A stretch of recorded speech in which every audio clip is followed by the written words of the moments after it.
नमस्कार साथियों, मैं मनीष मेवाल आप सभी का आपके अपने चैनल में तहे दिल से स्वागत और अभिनंदन करता हूं। मैं उम्मीद करता हूं कि आप सभी शानदार, जबरदस्त और जिंदाबाद होंगे और आप सभी की कक्षा 11 की जो तैयारियां हैं वो बिल्कुल धमाकेदार चल रही होंगी।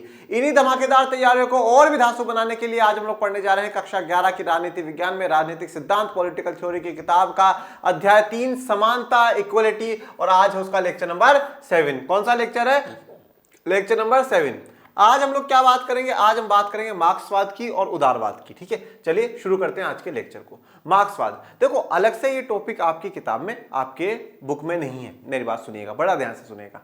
हमारा अब भी जो टॉपिक चल रहा है वो चल रहा है समानता के 3 आयाम की, जो 3 डायमेंशन है। हमें इक्वलिटी किन किन रूपों में हमें समानता चाहिए। तो हम बात कर रहे थे राजनीतिक समानता, सामाजिक समानता और आर्थिक समानता। इन 3 समानताओं हमें चाहिए। तो हमने राजनीतिक और जो सामाजिक समानता है वो तो एक ही लेक्चर में पढ़ ली थी। लास्ट लेक्चर में जो हमने आर्थिक समानता पढ़ी थी ना, उसी के साथ ही मार्क्सवाद वाला टॉपिक है, उसी के साथ कंटिन्यूटी में चल रहा है। पर मैंने बीच में ब्रेक कर करके ये आपके लिए स्पेशल टॉपिक बनाया जिससे कि आप समझ सको। देखिए, हम जो बात करेंगे आज करेंगे मार्क्सवाद या मार्क्सिज्म जिसको कहा जाता है। देखिए, ये हम राजनीतिक सिद्धांत या पॉलिटिकल थ्योरी में हम लोग क्या पढ़ रहे हैं? हम विचारों की बात कर रहे हैं, अलग अलग विचारों की, अलग अलग विचारधाराओं की बात कर रहे हैं, जो हमारे समाज में, हमारी सोसाइटी में, हमारे आसपास में जो अलग अलग प्रकार की जो समस्या हमें देखने को मिलती है, उन समस्याओं का समाधान इन विचारधाराओं से हमें मिले, इसलिए हम इन विचारधाराओं को पढ़ते हैं। ऐसे ही हमने चैप्टर 2 स्वतंत्रता जब पढ़ा था तब हमने उदारवाद की बात करी थी, लिबरलिज्म की हमने बात करी थी। समय समय पर आप लोग समाजवाद, पूंजीवाद के बारे में आप लोग जानते हैं, अच्छे से आप उनसे पढ़े हुए हो। और जहां पर भी ये वाद शब्द लग जाता है, ये वाद शब्द दिखाता है विचारधारा को है कि किसी व्यक्ति की या किसी की विचारधारा है। मार्क्सवाद मतलब जो कार्ल मार्क्स थे, कार्ल मार्क्स जो अंकल थे, उनके जो विचार थे उस पूरी विचारों को मानने वाले लोग मार्क्सवादी कहलाते हैं और उस विचारधारा को मार्क्सवाद कहा जाता है जो कि कार्ल मार्क्स के द्वारा दी गई है। अब हमें ये जानना है कि मार्क्सवाद की विचारधारा आज हम लोग आर्थिक समानता वाले टॉपिक में या इकोनॉमिक इक्वलिटी वाले टॉपिक में क्यों पढ़ रहे हैं? क्या कार्ल मार्क्स का इकोनॉमिक इक्वलिटी, आर्थिक समानता में बड़ा योगदान है, या कार्ल मार्क्स की जो विचारधारा है मार्क्सवाद, क्या वो बड़ा बदलाव लेकर के आ सकती है आर्थिक समानता में और आर्थिक असमानता को दूर करने में? इसके लिए हमें बड़ी गहराई से, विस्तार में और विस्तृत में जाकर के हमें किसको समझना होगा? कार्ल मार्क्स को और मार्क्सवाद को समझना होगा। कार्ल मार्क्स एक नाम है, नाम नहीं, आप कह सकते हैं एक ब्रांड है कार्ल मार्क्स ठीक है ना। कार्ल मार्क्स एक नाम नहीं, एक ब्रांड है। और कक्षा 9 में अगर आप लोगों ने समाजवाद वाला चैप्टर पढ़ा है तो आप लोगों ने देखा होगा, रूस वूस का वहाँ का किस्सा भी सुना होगा। और आपके पास अब राजनीति विज्ञान तो है ही, आप कक्षा 12 में जब आएंगे तो आप एक बार जब शीत युद्ध के बारे में पढ़ेंगे, कोल्ड वॉर के बारे में पढ़ेंगे, तो आपको फिर से एक बार याद दिलाया जाएगा समाजवाद, पूंजीवाद, इन सब का। चलिए, तो मार्क्सवाद के बारे में थोड़ा सा पढ़ लेते हैं। कार्ल मार्क्स व्यक्ति नाम नहीं, ब्रांड है ये व्यक्ति। और इस व्यक्ति ने एक विचारधारा दी, और वो विचारधारा क्या है उस विचारधारा को समझिएगा। जिस 18वीं 19वीं शताब्दी में जब ये व्यक्ति है, इस व्यक्ति के समय में क्या है कि पूंजीवाद बड़ा हावी हो रखा है। और पूंजीवाद क्या है कि भैया उत्पादन के जो भी साधन हैं, उत्पादन के जितने भी साधन हैं, हम किसी भी चीज का जब उत्पादन करते हैं, प्रोडक्शन करते हैं, तो उसके लिए हमें अलग अलग चीजों की जरूरत होती है, भूमि की, श्रम की, पूंजी की, इन सब की। तो जितने भी जो उत्पादन के साधन हैं जिनके द्वारा उत्पादन करा जा रहा है, उन साधनों का जो स्वामित्व है, जो मालिक है, वो कौन होगा? प्राइवेट वाला होगा, निजी व्यक्ति होगा, सरकार नहीं होगी, जनता नहीं होगी। तो पूंजीवाद क्या कहता है कि उत्पादन के जितने भी साधन हैं उनका जो स्वामित्व, जो मालिकाना हक होगा, वो किसके पास होगा? निजी के पास, एक प्राइवेट इंडिविजुअल व्यक्तिगत के पास होगा, किसी जनता सरकार के पास नहीं होगा। ये पूंजीवाद की विचारधारा चल रही थी। और ये वो दौर था जब यूरोप में औद्योगिकरण बड़ी भरमार में हो रहा था। औद्योगिकरण का मतलब क्या था? बड़ी बड़ी फैक्ट्रियां खुल रही थी और वहां पे खूब उत्पादन हो रहा था। और ये जब औद्योगिकरण का दौर चल रहा था, पूंजीवाद का दौर चल रहा था, तब तक पूरी दुनिया बिल्कुल यूं एक सीधी लाइन में चल रही थी, यूं कि हाँ भैया पूंजीवाद सही है, पूंजीवाद सही है, उद्योग लगाना, उद्योगों में काम करना सही है। पर जब कार्ल मार्क्स की एंट्री होती है तो कार्ल मार्क्स बड़े ही ध्यानपूर्वक उस पूरी व्यवस्था को समझते हैं, उस पूरी व्यवस्था को जानते हैं। वो उस पूरी व्यवस्था में ये समझते हैं कि यहाँ पर ये जो पूंजीवादी जो काम कर रहे हैं, यहाँ पे सबसे ज्यादा अगर कोई मेहनत कर रहा है, अगर कोई काम कर रहा है, वो कौन कर रहा है? मजदूर कर रहा है। जो काम कर रहा है वो कौन कर रहा है? मजदूर कर रहा है। मजदूर से 12-12 घंटे, 14-14 घंटे तक काम करवाया जाता था, खूब काम करवाया जाता था। छोटे छोटे बच्चों से काम करवा रहे हैं, औरतों महिलाओं से खूब काम करवा रहे हैं। बहुत बुरी स्थिति हुआ करती थी, और उनको, उन मजदूरों को बहुत बिल्कुल नाम मात्र का जो पेमेंट हुआ करता था, वो नाम मात्र का पेमेंट भुगतान किया जाता था। तो सबसे ज्यादा अगर मेहनत कोई कर रहा है उन उद्योगों में उनको आगे बढ़ाने के लिए, तो वो मजदूर कर रहा है। और अगर सबसे ज्यादा कोई लाभ कमा रहा है, और अगर कोई सबसे ज्यादा प्रॉफिट कमा रहा है, सबसे ज्यादा पैसा अगर कोई कमा रहा है, तो वो कमा रहा है मालिक। और सबसे ज्यादा जो पैसा कमा रहा है वो कौन कमा रहा है? मालिक कमा रहा है, ओनर कमा रहा है। जो भी उस फैक्ट्री का मालिक है, जो भी उन उत्पादनों को कर रहा है, उत्पादनों पर जिसका स्वामित्व है, जो मालिक है, वो ज्यादा प्रॉफिट कमा रहा है। और मेहनत कौन कर रहा है? वो मजदूर मेहनत कर रहा है। तो कार्ल मार्क्स कहता है कि यहां पर ये मालिक अपना प्रॉफिट कमाने के लिए, अपना लाभ कमाने के लिए इन मजदूरों का शोषण करता है, इनके ऊपर अत्याचार करता है। शोषण अत्याचार क्या है? जो गलत है वो शोषण अत्याचार है।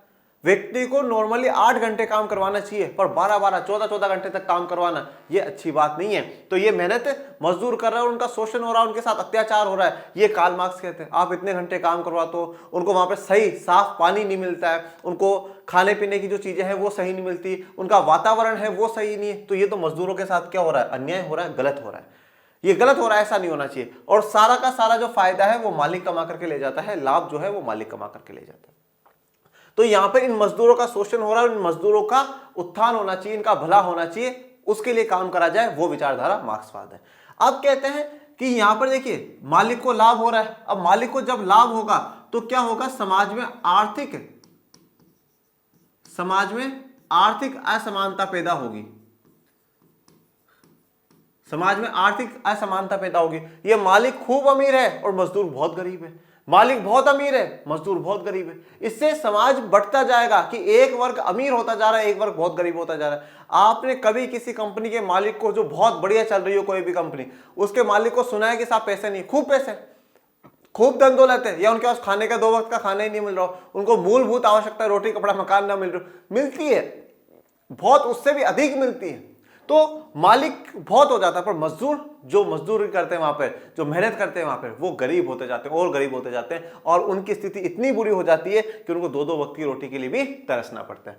तो अब इसके कारण आर्थिक असमानता आई, समाज 2 वर्गों में बट गया, एक श्रमिक मजदूरों का वर्ग और एक पूंजीपति वर्ग। अब इसी के बाद क्या होगा कि जब ये आर्थिक असमानता है, इस आर्थिक असमानता के कारण क्या होगा कि सामाजिक असमानता भी पैदा होगी। कौन सी असमानता पैदा होगी? सामाजिक जो असमानता है, सोशल जो इनइक्वालिटी है, वो भी पैदा होगी। सामाजिक असमानता है, सोशल इनइक्वालिटी कैसे पैदा होगी?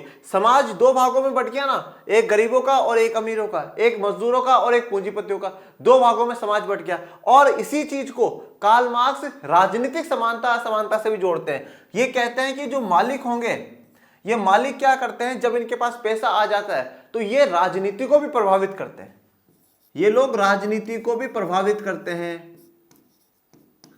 राजनीति को भी प्रभावित करते हैं। क्योंकि उस समय किसी भी पार्टी को चुनाव लड़ने के लिए पैसा चाहिए, तो उद्योगपति खूब पैसा है, बोले मैं दूंगा पैसा, तुम चिंता मत करो, हमारे पास खूब पैसा, हम पैसा देंगे, आप चुनाव लड़ो, आप चुनाव लड़ो, ये लो और पैसा लो, आप चुनाव लड़ो, और पैसा लो, आप चुनाव लड़ो। तो चुनाव लड़ने के लिए पैसा दे रहे हैं, खूब पैसा दे रहे हैं। अब जैसे ही उस पार्टी की सरकार बन गई तो बोले देखो भैया, अब ये वाला नियम बनाना है, ऐसा कोई भी नियम मत बनाना जो पूंजीपतियों के खिलाफ हो, ऐसा कोई भी कानून मत बनाना जो कंपनियों के मालिकों के खिलाफ हो, और श्रमिकों के खिलाफ बनाओ, कोई दिक्कत नहीं। तो इससे क्या हुआ? राजनीतिक असमानता भी आई ना, कि राजनीति पर किसी एक वर्ग का क्या हो गया? प्रभुत्व हो गया। राजनीतिक पॉलिटिकल समानता, पॉलिटिकल इक्वलिटी नहीं रही, क्योंकि बराबर तो रहा ही नहीं ना, इनके पास ज्यादा ताकत आ गई, इनके पास कम ताकत हो गई। तो अब इनके पास जब ज्यादा ताकत आ गई तो ये ज्यादा ताकत का क्या करेंगे? दुरुपयोग करेंगे, और हो सकता है कि उससे लोकतंत्र भी खतरे में आ जाए, उससे लोकतंत्र भी खतरे में आ सकता है, लोकतंत्र को भी खतरा हो सकता है। तो यहां पर जो मार्क्सवाद की विचारधारा है, मार्क्सवाद की विचारधारा में कहा जाता है कि आर्थिक, सामाजिक और राजनीतिक असमानताएं तीनों एक दूसरे से जुड़ी हुई है। शुरुआत उसकी आर्थिक से ही हो रही है, सब कुछ जो शुरुआत हो रही है वो इकोनॉमिक से हो रही है, और वो यूं हो रही है कि जो मालिक है वो अपना लाभ कमाने के लिए, अपना प्रॉफिट कमाने के लिए मजदूरों के साथ खूब शोषण करता है, खूब अत्याचार करता है, उनकी बहुत बुरी स्थिति करता है, और इसके कारण क्या होता है, आर्थिक असमानता हो जाती है, ये अमीर होते जाते हैं, ये गरीब होते जाते हैं। इसके कारण समाज बढ़ता जाता है, इनके पास खूब संसाधन होते हैं, खूब सुख सुविधाएं होती है और इनके पास मूलभूत जो सुविधाएं होनी चाहिए वो मूलभूत सुविधाएं भी नहीं होती। और जब इनके पास खूब धन दौलत हो जाता है, खूब पैसा हो जाता है, तो ये राजनीति पर भी अपना कंट्रोल जमा लेते हैं, पॉलिटिक्स पर भी अपना कंट्रोल जमा लेते हैं और सरकार से वैसी पॉलिसियां बनवाते हैं जो मालिकों के फायदे में हो, मालिकों के हित में हो, मजदूरों के हित में ना हो। तो इससे राजनीतिक जो असमानता है, पॉलिटिकल जो इनइक्वालिटी है वो भी आती है। तो कार्ल मार्क्स के विचार को सीधा समझिएगा। Karl Marx, M for Marx और एम फॉर मजदूर। कार्ल मार्क्स की पूरी विचारधारा किसके लिए है? मजदूरों के लिए। कार्ल मार्क्स ने जो पूरी आवाज उठाई वो किसके लिए उठाई? मजदूरों के लिए उठाई कि भैया मजदूरों को समान अधिकार मिले, मजदूरों को बराबरी का अधिकार मिले। और अब कार्ल मार्क्स का क्या मानना है? जब कार्ल मार्क्स से पूछा गया कि चलो मान लिया सारी समस्या जो आपने बताई उचित है, समाधान क्या है? तो कार्ल मार्क्स ने कहा इस पूंजीवाद को जड़ से उखाड़ फेंकना ही समाधान है। जब तक पूंजीवाद रहेगा जब तक इस समस्या का समाधान हो ही नहीं सकता। तो पूंजीवाद को खत्म करना होगा, कैपिटलिज्म जो है उसको खत्म करना होगा। और जो आप कह रहे हैं कि हम अवसर दे रहे हैं, हम मौके दे रहे हैं, हम मौके दे रहे हैं, मौके देने से कुछ ही नहीं होगा। देखो मौका तो जैसे आज बोलो आपने एक अमीर को एक गरीब को दोनों को दिया, बोलो मौका दे रहे मौका दे रहे। अरे भाई वो वहां खड़ा और ये यहां खड़ा है, कैसे आगे पहुंचेगा? कैसे ये व्यक्ति इसको टक्कर देगा? आगे पहुंच ही नहीं सकता है। तो बोला अवसर तो देने ही है और उसके साथ साथ क्या होना चाहिए? संसाधन जो है उन संसाधनों पर, उन रिसोर्सेज, अब संसाधन क्या है? जल, जंगल, जमीन, हर चीज, उन सब पे किसका अधिकार होना चाहिए? जनता का अधिकार होना चाहिए, सरकार का अधिकार होना चाहिए। सरकार की जिम्मेदारी है देखे कि अच्छा ये बहुत पीछे है तो इनको आगे लेकर क्या है, इनको आगे लेकर क्या है? ये पूंजीपतियों को और आप श्रमिकों को कह रहे हो कि हम अवसर देंगे, मौके देंगे, मौके देंगे। अरे भाई मौके देने से कुछ नहीं होगा।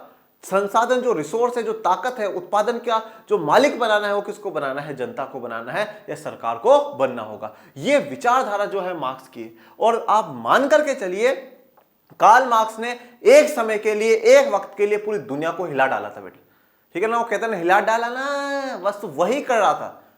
मतलब जहां पूरी दुनिया में पूंजीवाद चल रहा था, जहां पे पूरी दुनिया में मजदूर अपनी किस्मत मान कर करके मालिकों की गुलामी करता था, अपनी किस्मत मान करके दिन रात वहां पर मेहनत करा करता था, उन मजदूरों में जागरूकता ला दी। और आपको बात बता देना चाहता हूं, आपको पता होगा कि 1 मई को अंतर्राष्ट्रीय मजदूर दिवस मनाया जाता है।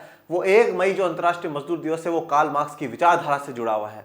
ये कार्ल मार्क्स की विचारधारा को अपनाने वाले रूस में एक समय की बात है जब महिलाएं सड़कों पर आंदोलन करने के लिए उतरती है। और फिर 1975 में संयुक्त राष्ट्र संघ 8 मार्च को अंतर्राष्ट्रीय महिला दिवस घोषित करता है। तो अंतर्राष्ट्रीय महिला दिवस भी कहां से जुड़ा हुआ है? रूस से जुड़ा हुआ है। रूस में किससे? मार्क्सवाद, समाजवाद की विचारधारा से जुड़ा हुआ है। तो ये मार्क्सवाद की विचारधारा आपके साल में 2 बड़े जो दिन है उनको दिखाती है, या आपको याद दिलाती है कि मार्क्सवाद की विचारधारा आज भी जिंदा है। 1 मई और 8 मार्च। 8 मार्च अंतर्राष्ट्रीय महिला दिवस और 1 मई अंतर्राष्ट्रीय मजदूर दिवस। तो जो मजदूर गुलामी कर रहे थे उन मजदूरों को जागरूक कर दिया, उनको अधिकारों के लिए आवाज उठाने के लिए मजबूर कर दिया और कहा कि ये जो जंजीरें आपके हाथों में बंधी हुई है पूंजीवाद के रूप में, इनको तोड़ फेंको, मत गुलामी करो तुम अपने मालिकों की, तुम मालिकों के लिए उनका कहा मत मानो, उनके हिसाब से मत चलो। फिर करना क्या है मार्क्स भैया? करना क्या है? बोले करना यह है कि जो स्वामित्व है, जो मालिक है वो सरकार होनी चाहिए। सरकार के अनुसार सारा काम होना चाहिए। सब कुछ जो करे वो सरकार करे, जो करे वो सरकार करे, जैसा करे सरकार करे। सरकार देखे ये गरीब है तो इसको इतना दे, इसके पास ज्यादा है तो इसके पास ना दे। मतलब समानता स्थापित करने के लिए सरकार को कंट्रोल करना चाहिए, पूरी व्यवस्था सरकार कंट्रोल करे, मजदूरों का शोषण ना हो, मजदूरों के पक्ष में काम हो। यही विचारधारा कार्ल मार्क्स की है। ठीक है, तो आइए अब देखते हैं कार्ल मार्क्स की विचारधारा को और आगे समझने की कोशिश करते हैं। मार्क्सवाद और उदारवाद हमारे समाज की 2 प्रमुख राजनीतिक विचारधाराएं। देखिए अब मार्क्सवाद और उदारवाद ये 2 प्रमुख विचारधारा हैं आज हमारे राजनीतिक में, हमारे पॉलिटिक्स में 2 प्रमुख विचारधाराएं। अगर आपने कक्षा 10 में राजनीतिक दल वाला अगर चैप्टर पढ़ा हो तो उसमें आपने देखा होगा communist party of India, communist party of India Marxist. Marxist का मतलब क्या है? कार्ल मार्क्स के विचारों को मानने वाली। कम्युनिस्ट पार्टी ऑफ इंडिया भी किसके विचारों को मानती है? कार्ल मार्क्स लेनिन के विचारों को मानती है। ठीक है, तो एक तो विचारधारा मार्क्सवाद एक बड़ा इंपॉर्टेंट है, दूसरा उदारवाद। उदारवाद के बारे में आपने कक्षा 10 के इतिहास में पढ़ा होगा। इतिहास में जब हम यूरोप में राष्ट्रवाद का उदय पढ़ते हैं तो हम उदारवाद, उदारवादियों की क्रांति हम लोग पढ़ते हैं, उदारवाद की विचारधारा के बारे में हम पढ़ते हैं, फ्रांसीसी क्रांति में हम उदारवाद पढ़ते हैं। तो ये 2 बड़ी विचारधाराएं मार्क्सवाद और उदारवाद। इन 2 विचारधाराओं से ही हम समझने की कोशिश करेंगे। इन दोनों विचारधाराओं ने आर्थिक असमानता को दूर करने की क्या क्या अपनी स्ट्रेटेजी बताई है, क्या क्या बात करी है, उसको समझेंगे।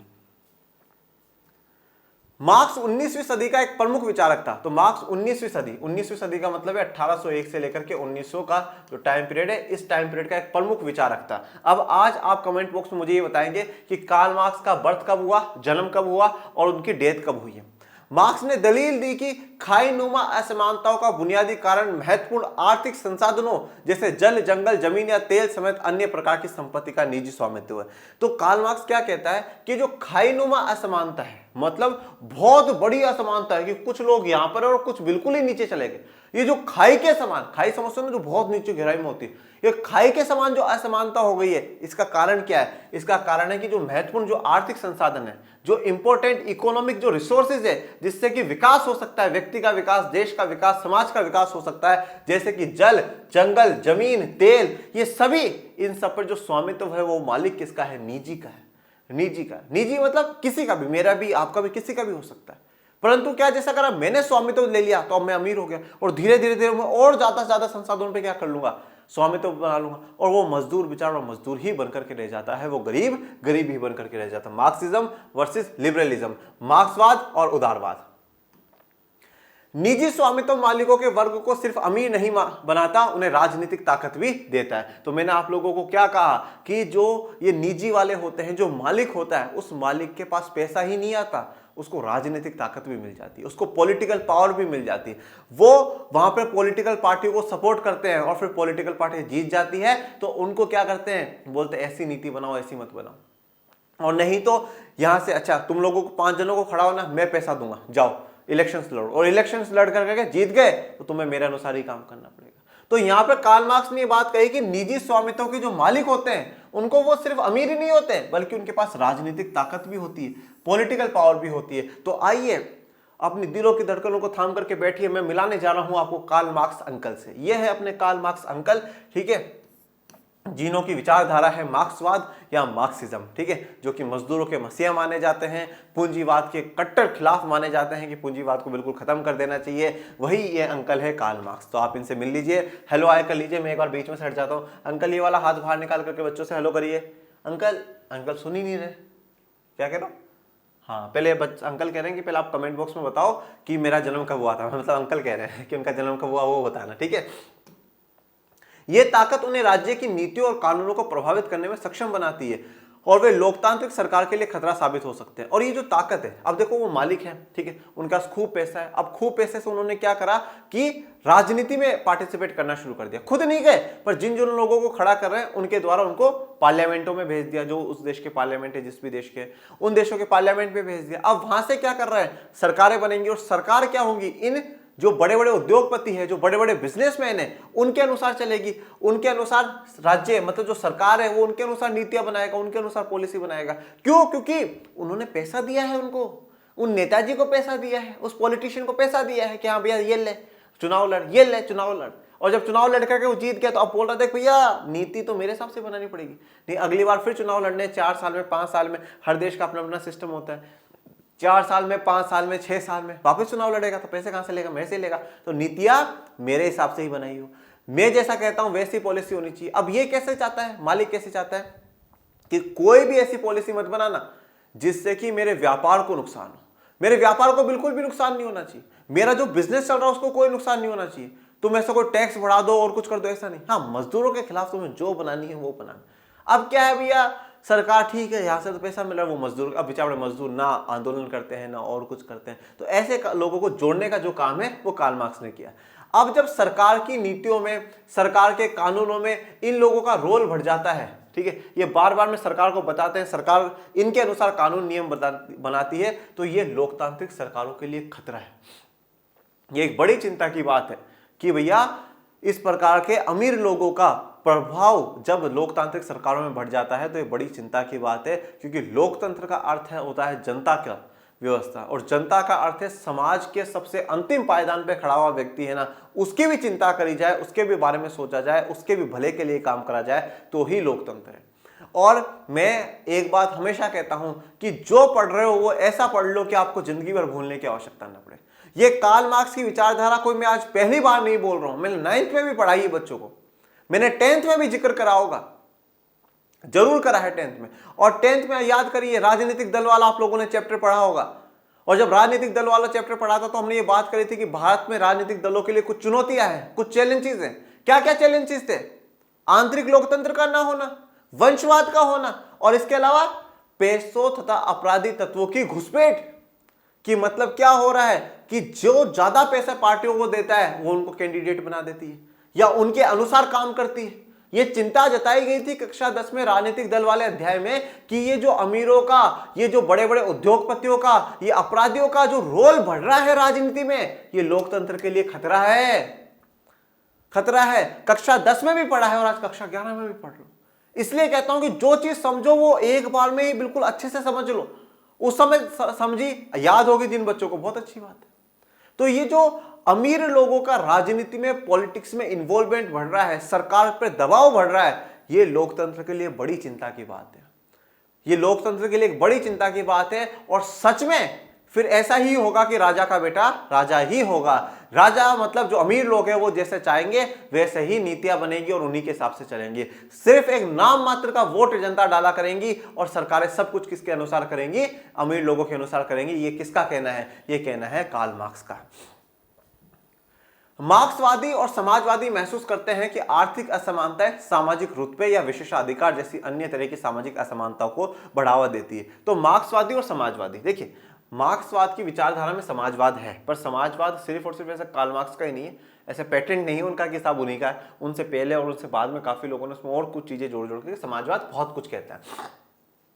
ठीक है, तो मार्क्सवाद और समाजवादी ये महसूस करते हैं कि जितनी भी आर्थिक असमानता है, कितनी, ये जो जितनी भी आर्थिक असमानताएं आप देखते हैं, इकोनॉमिक इनइक्वालिटीज देखते हैं, ये सब क्या है? सामाजिक रुतबे और विशेषाधिकार जैसी सामाजिक असमानताओं को भी बढ़ावा देती है। देखो आप इस चीज को समझो कि जब आर्थिक असमानता आने लग जाएगी, मतलब कोई अमीर, कोई थोड़ा सा गरीब, फिर अमीर, फिर गरीब, गरीब अमीर, गरीब, तो अब इससे क्या हुआ कि बहुत बड़ा डिफरेंस आ गया सोसाइटी में। एक वर्ग बहुत बड़ा अमीर हो गया, एक बहुत ज्यादा गरीब हो गया। इसके पास जितने संसाधन होने चाहिए उससे भी अधिक संसाधन है, जितनी सुख सुविधाएं होनी चाहिए उससे भी ज्यादा सुख सुविधाएं, और इसके पास वो मूलभूत सुख सुविधाएं भी नहीं है। तो अब साफ क्या होने लगा? अंतर दिखने लगा। अब समाज गया बट धीरे धीरे, अरे भैया ये बड़े लोग हैं, बड़े लोग हैं, बड़े लोग, फिर अरे ये छोटे लोग, ये बड़े लोग हैं, बड़े लोग। ऐसे क्या हुआ? समाज बढ़ता गया। फिर धीरे धीरे धीरे इनको क्या होने लगे? विशेषाधिकार मिलने लगे कि भैया आप ऐसे बड़े हो तो आपके पास ये अधिकार, आप ऐसे बड़े हो तो आपके पास ये अधिकार, आप बड़े हो तो आपके पास ये अधिकार, और गरीबों से अधिकार छीन लिए गए। तो इस प्रकार से समाज भी धीरे धीरे बढ़ता गया। तो मार्क्सवाद और समाजवादी ये मानते हैं कि अगर पूरे समाज में सामाजिक असमानताओं की भी जड़ है तो वो आर्थिक असमानता है, और आर्थिक असमानता की जड़ अगर कोई है तो वो पूंजीवाद है। पूंजीवाद को खत्म कर दो तो आर्थिक असमानता खत्म हो जाएगी, और आर्थिक असमानता खत्म कर दोगे तो ये जो सामाजिक असमानता है, सोशल इनइक्वालिटी है, ये भी खत्म हो जाएगी। क्योंकि समाज जो बढ़ रहा है वो किसमें? आर्थिक रूप से बढ़ रहा है, कोई अमीर कोई गरीब।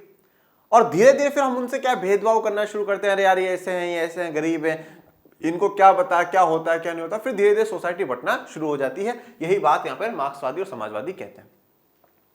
इसलिए समाज में असमानता से निपटने के लिए हमें समान अवसर उपलब्ध कराने से आगे जाने और आवश्यक संसाधनों और अन्य तरह की संपत्ति पर जनता का नियंत्रण कायम करने और सुनिश्चित करने की जरूरत है। तो इसलिए समाज में असमानता से निपटने के लिए, मतलब असमानता को खत्म करने के लिए हमें समान अवसर उपलब्ध कराने, समान अवसर मतलब सबको बराबर अवसर उपलब्ध कराने, सबको बराबर मौके देने, और इनसे भी हमें आगे बढ़ना है। सिर्फ ऐसा नहीं कि हम बराबर के मौके देते रहे, क्योंकि मौके देने से मैं क्या कहता हूं, एक यहां पर है और एक यहां पर है। आप सोचो ना, एक वहां खड़ा और एक यहां खड़ा है, आप कहते हो चलो दौड़ो, दोनों को मौका दे रहे हैं दौड़ने का। अरे भाई कैसे?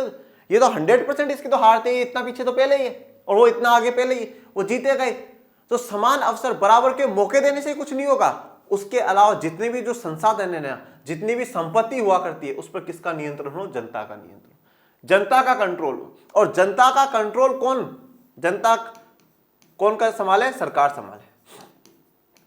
ठीक है, जनता की तरफ से सरकार तय करे कि हाँ इसके पास नहीं तो इसको ये मिलना चाहिए, और इसके पास है तो इसको नहीं मिलना चाहिए, सुनिश्चित करने की जरूरत बोली गई है।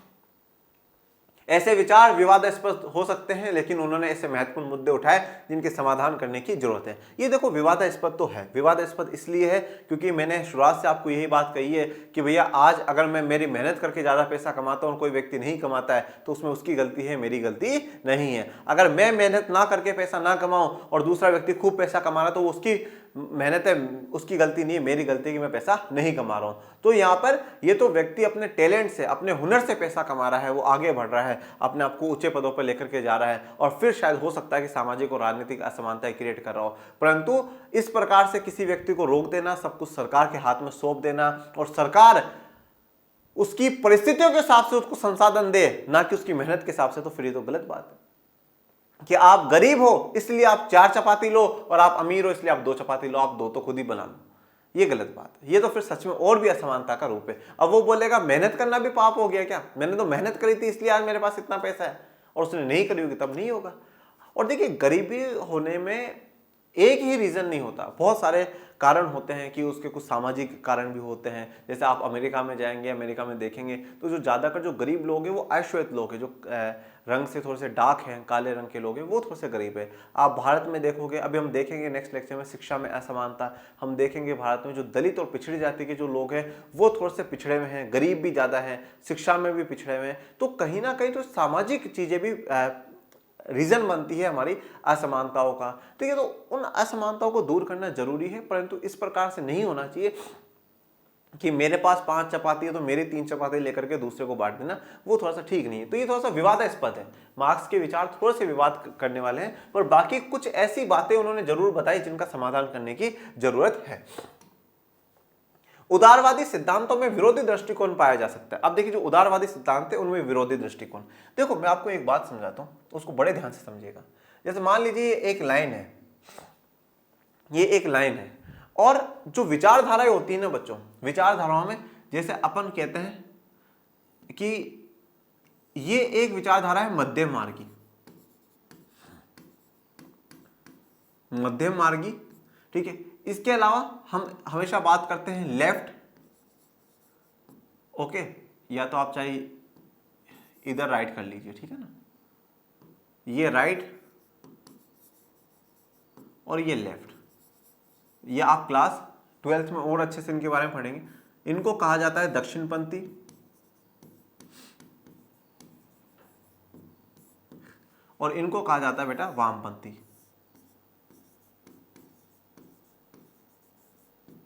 ठीक है।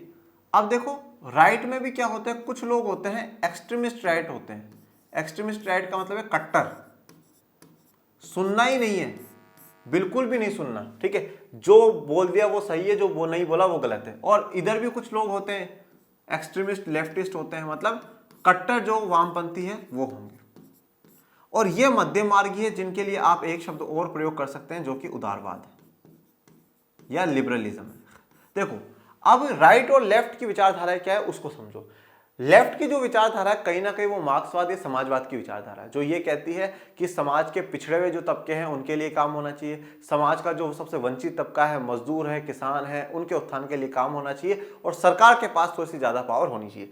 राइट वाले ये कहते हैं कि सबको बराबर अवसर मिलने चाहिए, सबको बराबर मौके मिलने चाहिए, और मार्केट जो है वो बिल्कुल खुला हुआ मार्केट होना चाहिए, ओपन मार्केट होना चाहिए। ऐसा नहीं है कि नहीं सरकार ही कंट्रोल कर रही है, जो चाहती है सरकार ही करती है, कोई भी बनाए, कोई भी बेचे, व्यापार करे, सब वो फ्री होना चाहिए। ये दक्षिणपंथी विचारधारा। अब जो ये मान लेते हैं कि देखो, यह जो लेफ्ट की बात है वो थोड़ा वो समाजवाद दर्शाता है, ठीक है, परंतु एक बिल्कुल कट्टर रूप से हो जाए कि नहीं साहब सरकार का ही कंट्रोल होगा, और अगर मेरे पास 6 चपाती हो, मुझे 2 की जरूरत है, 4 मुझसे छीन ली जाए, वो कट्टरता दिखाता है, वो कट्टरता दिखाता है। और यहां पे कट्टरता क्या है कि सरकार का बिल्कुल ही हस्तक्षेप ना हो, कोई मरे तो मरने दो, कोई गरीब है तो कुछ भी होने दो, वो कट्टरता यहां पे की बात आ जाती है। एक रास्ता होता है बच्चों मध्यम मार्गी का, जो बताता है उदारवाद, लिबरलिज्म। लिबरलिज्म, हमें लिबरल का मतलब या उदार का मतलब क्या होता है, आप लचीला समझते हैं ना, लचीला। लचीला जैसे मैं आपको एक उदाहरण दूं, आप रबड़ को देखना, कभी रबड़ को यूं भी मोड़ दो, यूं भी मोड़ दो, ऐसे भी मोड़ दो, वो लचीला है, ठीक है। जैसे किसी किसी की बॉडी लचीली नहीं होती, यूं से यूं हो जाती है पूरी, या यूं से यूं नीचे तक चली जाती है, वो लचीले है, अपने आप को कैसे भी एडजस्ट कर लेते हैं। तो उदारवाद यही है, कठोर नहीं है, वो एक विचारधारा से नहीं बंधे हुए कि नहीं साहब ये सही है तो सही है, बस ये सही है तो सही, ऐसा नहीं है। वो अपने आप को एडजस्ट कर लेते हैं कि देखो समय की स्थिति है और इसके हिसाब से ऐसा होना चाहिए। अब उदारवाद वैसे तो दक्षिण पंथ को समर्थन करता है कि हाँ भाई खुला मार्केट होना चाहिए, सबको अवसर मिलने चाहिए, परंतु इसने ये बात भी स्वीकार करी है कि जो पिछड़ चुके हैं उनके लिए सरकार का हस्तक्षेप जरूरी है, उनको आगे लाने के लिए सरकार का हस्तक्षेप होना चाहिए। तो ये उदारवाद है, ये विचारधाराएं हैं बच्चों, ठीक है।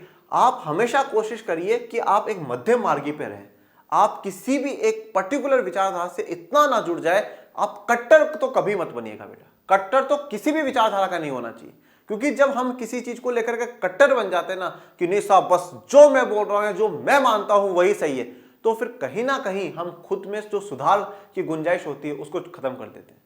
आज आप ये मान लो कि नहीं साहब, मान लो ये जो टीचर है ना यही बस बेस्ट पढ़ाता है, इसके अलावा दूसरा नहीं। अरे भाई आपने खुद को बांध लिया, आपने दूसरा देखा नहीं कि हो सकता दूसरा उससे अच्छा हो। आपने ये सोच लिया नहीं साहब मैं ही हूं, मैं ही पूरे में से पूरे मार्क्स ला सकता हूं, दूसरा नहीं। अरे नहीं, ये आप कट्टर हो चुके हो कि मेरे विचार मेरे सोच वो ही सब सही है। बिल्कुल गलत बात है, कट्टर मत रहो। ये वाली विचारधाराओं का प्रभाव हो सकता है, राइट लेफ्ट इनका हो सकता है, ये डिपेंड करता है हमारी सोच पर, हमारे विचारों पे, हम कैसे हमने जीवन जिया है उन सब पर हमेशा कोशिश करो न्यूट्रल रहो, मध्यम मार्गी रहो, किसी एक विचारधारा के ज्यादा इतने भी सपोर्टर मत बनिए।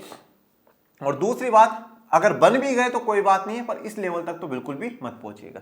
ठीक है, बड़े आसान तरीके से मैंने आप लोगों को समझाया। तो उदारवादी जो सिद्धांत है उनका थोड़ा सा विरोधी दृष्टिकोण है। विरोधी दृष्टिकोण का मतलब क्या है, वो कुछ ऐसा भी बोल रहे हैं, एक तरफ ये बात और दूसरी तरफ ये बात, तो दोनों अपोजिट बोल रहे हैं, एक सिमिलरिटी वाली बात नहीं है।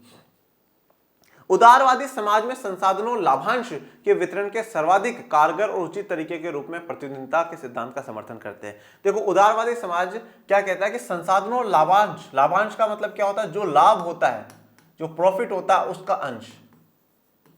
ठीक है, तो जो प्रॉफिट है उसका जो हिस्सेदारी होती है वो उसका वितरण। ठीक है, जैसे कि मान लीजिए आज एक कंपनी है, कंपनी में 5 लोग हैं और 5,000 का लाभ हुआ है तो 1,000 समय बढ़ जाना चाहिए, तो लाभ के जो अंश है वो 5 में बढ़ गए। लाभांश का वितरण मतलब जो संसाधन है और जो लाभ है उसका सही प्रकार से वितरण हो और उचित तरीके से, सही तरीके से क्या हो, प्रतिद्वंदिता हो, कॉम्पिटिशन के सिद्धांत पर आधारित है।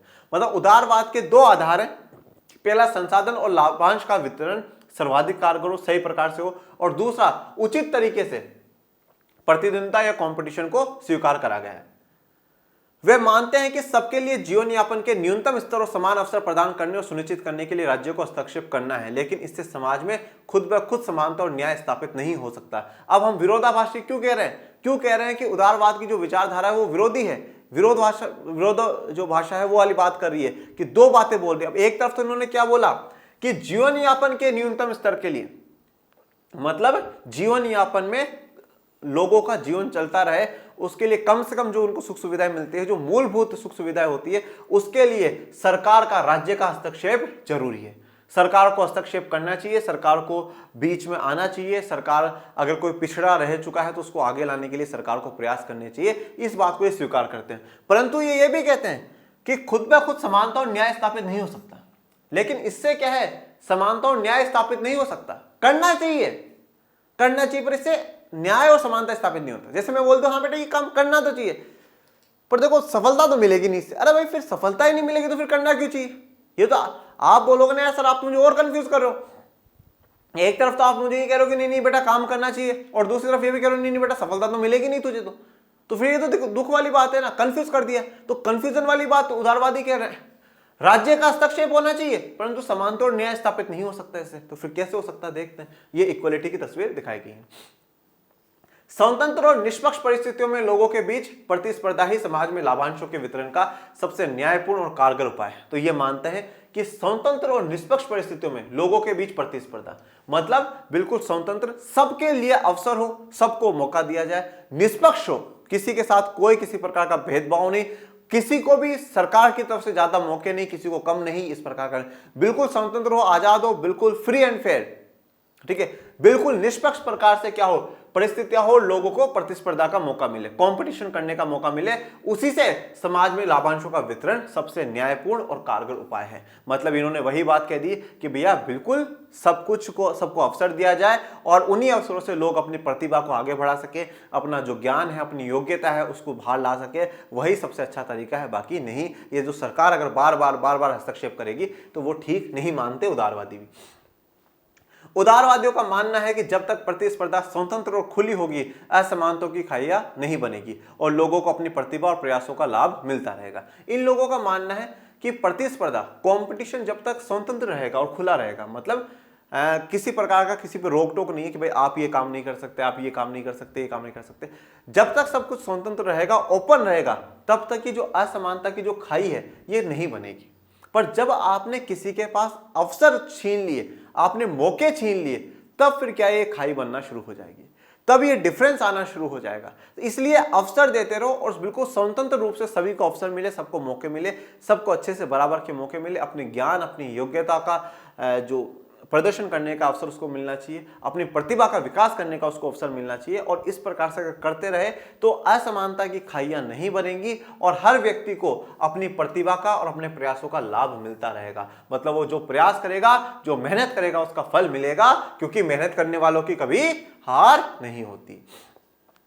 उदारवादियों के लिए नौकरियों में नियुक्ति और शैक्षणिक संस्थानों में प्रवेश के लिए चयन के उपाय के रूप में प्रतिस्पर्धा का सिद्धांत सर्वाधिक नियोजित और कारगर है। अब देखो, उदारवादियों के लिए नौकरियों में नियुक्ति और शैक्षणिक संस्था, एजुकेशन के जो भी इंस्टीट्यूशन है, जैसे कॉलेज हो गए, यूनिवर्सिटी हो गए, वहां पर प्रवेश के लिए जो चयन का उपाय है उसमें प्रतिस्पर्धा, कंपटीशन का जो सिद्धांत है वो न्यायोचित है, मतलब बिल्कुल सही भी है और बहुत बेहतर है, कारगर है, फर्स्ट क्लास है।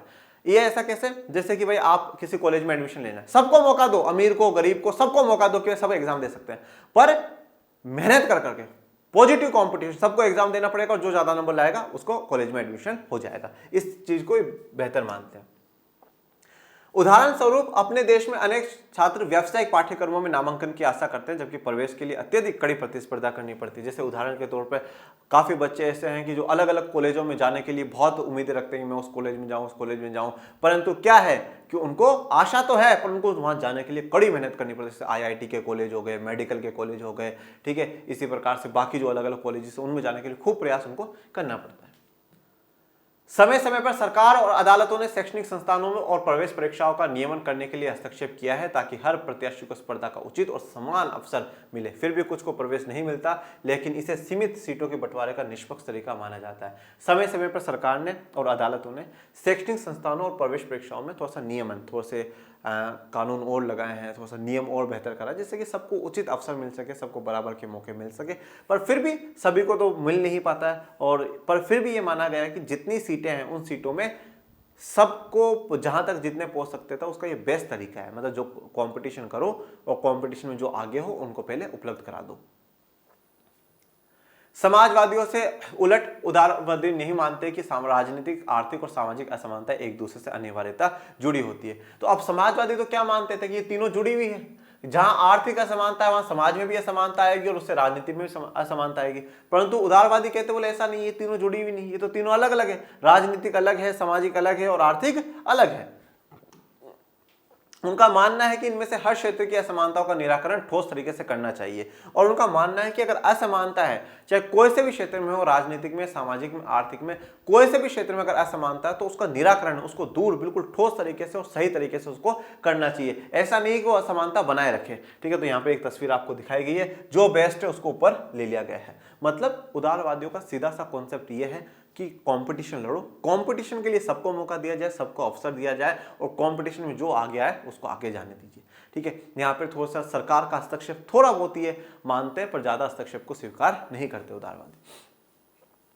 इसलिए लोकतंत्र राजनीतिक समानता प्रदान करने में मददगार हो सकता है, लेकिन सामाजिक भिन्नताओं और आर्थिक असमानताओं के समाधान के लिए विविध रणनीतियों की खोज करना भी जरूरी है। तो लोकतंत्र राजनीतिक समानता तो प्रदान कर देगा, पॉलिटिकल इक्वलिटी तो दे देगा, परंतु अगर सामाजिक भिन्नता है, अगर समाज में कोई भिन्नता है, कोई डिफरेंसेस है, या कोई आर्थिक असमानता है, तो उनके समाधान के लिए विविध रणनीतियों का मतलब क्या है, जो अलग अलग रणनीति, अलग अलग स्ट्रेटेजी बनानी पड़ेगी, अलग अलग पॉलिसी बनानी पड़ेगी, उनकी खोज करना भी जरूरी है। क्यों? क्योंकि ऐसा मानते हैं कि राजनीतिक समानता अलग है, सामाजिक असमानता अलग है और आर्थिक समानता अलग है। तो राजनीतिक समानता तो लोकतंत्र से मिल सकती है, परंतु आर्थिक असमानता और सामाजिक असमानता को दूर करने के लिए हमें नई रणनीतियों की खोज करने की आवश्यकता है।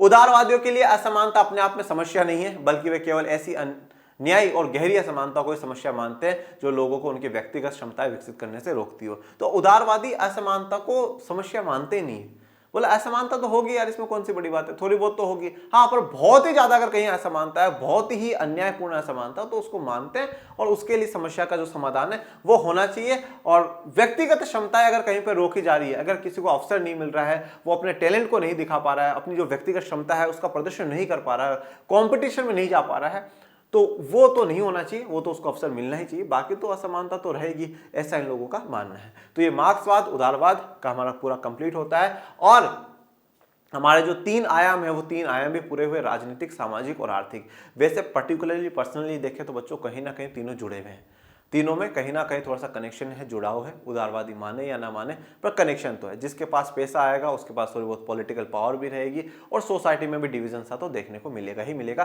बाकी सबके अपने अपने विचार हैं और आज के लेक्चर को यहीं विराम देते हैं। हम आगे नारीवाद की भी बात करेंगे, ठीक है, देश में शिक्षा में असमानता की बात करेंगे, ऐसे और भी मुद्दों पर बात करेंगे। बाकी पढ़ते रहिए, आगे बढ़ते रहिए और आज की क्लास में कोई भी डाउट हो तो कमेंट बॉक्स में मेंशन करिएगा और आज की क्लास कैसी लगी वो भी बताइएगा। और मेरे प्यारे विद्यार्थियों, आपके अपने चैनल को ज़्यादा से ज़्यादा लाइक शेयर सब्सक्राइब करिएगा और मिलते हैं नेक्स्ट लेक्चर में। तब तक के लिए थैंक यू सो मच। जय हिंद, जय भारत।